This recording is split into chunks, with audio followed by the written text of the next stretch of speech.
قناة الحدث وتلفزيون مستقبل دي ان اي، مساء الخير. اثارت خطوة المملكة العربية السعودية سحب هبة مخصصة للجيش اللبناني وقوى الامن الداخلي كثير من ردود الفعل بلبنان وخارج لبنان. وضعت خطوة سحب الهبة بعدد كبير من السياقات، لكن المفارقة كانت انه قرار السعودية اثار حفيظة الناس الغلط. تخيلوا انه حزب الله وحلفائه نرفزوا من سحب الهبة. رئيس حزب التوحيد العربي وئام وهاب في تغريدات له عبر تويتر لفت وهاب إلى أن الحريري التقى محمد بن سلمان في أوروبا قبل مجيئه واتفقا على خطة انقلابية يمهد لها بوقف المساعدات، ونحن ننصحه بعدم اللعب بنار الفتنة. خطة انقلابية؟ من شو بيصير لكم انتم؟ يعني المفروض انه الهبة نفسها هي الخطة الانقلابية. كيف انه صار سحب الهبة خطة انقلابية؟ مان، الهبة هي الانقلاب، شو نسيتوا؟ ما هو المقابل؟ لماذا السعودية وفرنسا وهما اليوم يشكلان محورا مقاتلا ومنحازا في المنطقة؟ هل تندرج هذه المساعدة في إطار تقوية الجيش لمواجهة إسرائيل والإرهاب، أم أن لها غاية أخرى مضمرة؟ وبالتالي أين ستكون المليارات الثلاثة من معادلة الجيش والشعب والمقاومة؟ ما ضل سؤال من سأل عن مؤامرة الهبة السعودية وأهدافها والمخطط والخطة. يعني الهبة شخصيا هي الانقلاب وهي المؤامرة، واليوم الله من عنده دخيل اسمه لهم المملكة وتراجعت عن المؤامرة. لك شو نسيتوا هالهبة قديه كانت خطيرة؟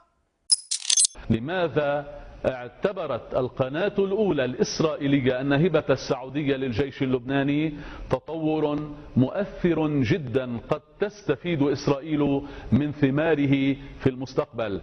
الهبة السعودية للبنان مشروع إسرائيلي واضح 100%.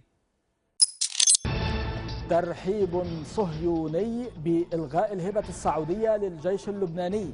فبالنسبة لإسرائيل حرمان الجيش كليا من السلاح يحرم المنظومة الدفاعية اللبنانية من قدرات إضافية، ويمكن إسرائيل من الابتزاز في هذا الموضوع. لم تمضي 24 ساعة على إعلان السعودية وقف الهبة العسكرية للجيش اللبناني حتى عبرت أوساط إسرائيلية عن ارتياح داخل كيان العدو تجاه هذه الخطوة. كشفت صحيفة هآرتس عن نظرة تل أبيب بارتياح إلى قرار السعودية إلغاء المساعدات للبنان. وسحب الهبة كمان مشروع إسرائيلي واضح 100%. هيدي شو فظيعة الإسرائيل، باسبارتو ظابطة على كل شيء. شو الإسرائيل هيدي اللي بتستفيد من الهبة وبتستفيد من سحب الهبة بذات الطريقة، وذات الناس بيخبروك ذات الخبرية انه اسرائيل تستفيد. خيي اذا الهبة هي مشروع اسرائيلي وسحبت اليوم لازم يكون في تظاهرات شكر وترحيب وتأييد للمملكة من أصفهان للضاحية. وإذا سحب الهبة هو المشروع الإسرائيلي، كان لازم وقت أقرت الهبة بالزمانات يكون في تظاهرات شكر وترحيب من أصفهان للضاحية. يعني لا وقت شكرته ولا هلأ شكرته. حد أدنى مش من المصداقية، لأن هيدي كتير صعبة، بس حد أدنى من احترام عقول ناسكم. إنه هيدي هالإسرائيل اللي مثل القميص الأبيض بتلبق على كل شيء، بتلبق على سحب الهبة وبتلبق على منح الهبة. بشرفكم خلص عن جد طلعوا من هالنكتة السميكة اللي اسمها إسرائيل. خلص عم صرتوا أتقل دم من إسرائيل، صرتوا بشرفي بلاحوا خلص عن جد. خلص شو الأسباب الجدية وراء سحب الهبة؟ أنا بتقدير الموقف اللي قامت السعودية ضد رئيس الحكومة. في السعودية أحد ما يريد استقالة لمعاقبة تمام سلام كونه غطى موقف وزارة الخارجية. مسألة لها علاقة بالقرار السعودي الداخلي اللي يبدو أنه مستاء من بعض الأمور اللي عم بقوم فيها فريق المستقبل. في مشكلة سعودية مستقبلية. كل الأسباب ما عدا الأسباب الواقعية. إنه معقول تكون مثلا المملكة سحبت الهبة بسبب مواقف وزير خارجية لبنان بعدم التضامن مع المملكة؟ لا، هيدي بتحملها بس زعلانة من تمام سلام. معقول سحبت الهبة بسبب تحول حسن نصر الله إلى ناطق باسم العدوان الإيراني على المملكة؟ الموت يا سعود، الموت يا سعود. لا لا لا لا لا، أبدا أبدا أبدا. هيدي كمان بتحملها بس زعلانة من تيار المستقبل. طيب معقول يكون السبب انه لبنان عم يتحول لمحافظة إيرانية بمعظم مؤسساته؟ لا لا لا لا لا لا لا لا لا لا لا لا لا لا لا لا أبدا. كمان هيدي محمولة، بس في خلافات داخلية بالسعودية. بعدين في السبب الأهم.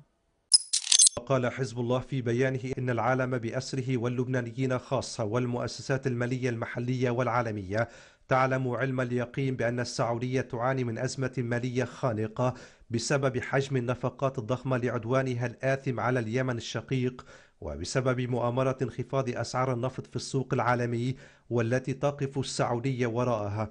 وقد أدت هذه الأزمة المالية إلى إجراءات تقشف غير مسبوقة داخل السعودية، وإلى وقف الالتزامات المالية مع كثير من الشركات السعودية والعالمية، وإلى إيقاف العديد من العقود والاتفاقات، ومن بينها تندرج خطوة وقف تمويل الصفقات المفترضة لدعم الجيش اللبناني.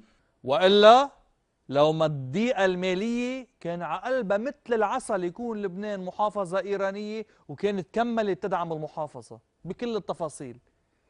بس مثل ما بتعرفوا السعودية كتير محشورة ماليا هلا، خصوصي بعد 70 مليار دولار باليمن، أكثر من 20 مليار لمصر، 4 مليار دولار صندوق سيادة مع روسيا، عشرات بل مئات المليارات للمشاريع الداخلية. انحشرت، عملت كل هول وانحشرت على 3 مليار. هلا زوركت على 3 مليار 4 مليار تبع لبنان. طفراني خيي. بعدين صراحة نحن بلبنان ما عليه من السعودية أو من غير السعودية، ما عليه، مش هيك بناخد مساعدات أبدا. اللي بده يساعد من دون شروط أهلا وسهلا فيه، واللي بده يقدم هبات من دون شروط أهلا وسهلا فيه، لكن نرفض أي إهانة أو أي إساءة لجيشنا ولدولتنا ولوطننا بذريعة تقديم مساعدة مشروطة لا يحتاج لها لبنان. أهم شيء الكرامة، أهم شيء الكرامة يا جماعة. والكرامة بتعريف حزب الله أنه الحزب وإسرائيل يتعاونوا على تكسير الجنوب وتهديمه والخليج يعمروا، وبعد ما الخليج يعمروا نسب الخليج. ليه؟ لأن عندنا كرامة. الكرامة بتعريف حزب الله أنه السعودية إسرائيلية إذا ساعدت وإسرائيلية إذا ما ساعدت. ليه؟ لأن أهم شيء عندنا الكرامة. وبعدين حزب الله ما بيقبل الإساءة للجيش. هلأ قتل ضابط مش كتير إساءة، وضع خطوط حمر على عمليات الجيش بنهر البارد لحماية قتلة الجيش اللي ذبحوا الجيش، كمان مش إساءة، هيدي عادي. حزب الله ما بيقبل إساءة للجيش يا جماعة الموجود بوجدان وقلب وجمهور وعقل الممانعة والمقاومة. الآن يحاول القوى الأمنية مع التنسيق مع رئيس الانتخابات في إخراج من المنطقة.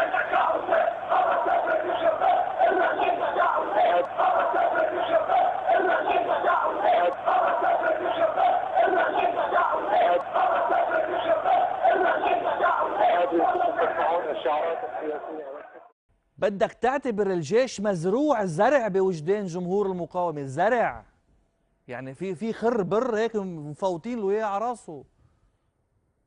شو الفرق اصلا بين جيش الحسين وجيش الجمهورية اللبنانية؟ شوي شوي على هالمعدل رح يبطل في فرق. من هلا لوقتها بسبب الكرامة بس نحن منسب الجيش ومنبهدله ومنقتله ومنبهدل الدولة ومنمسح بالمؤسسات الأرض ومنهرجل الدستور، بس نحن لأن عندنا كرامة. لما سمعت حسن فضل الله حقيقة قلت بعقلي فعلا اللي استحوا ماتوا، وأكثر الشيء استحوا وأكثر الشيء ماتوا وقت اللي بلش حزب الله يحاضر بالعفة. تصبحوا على خير.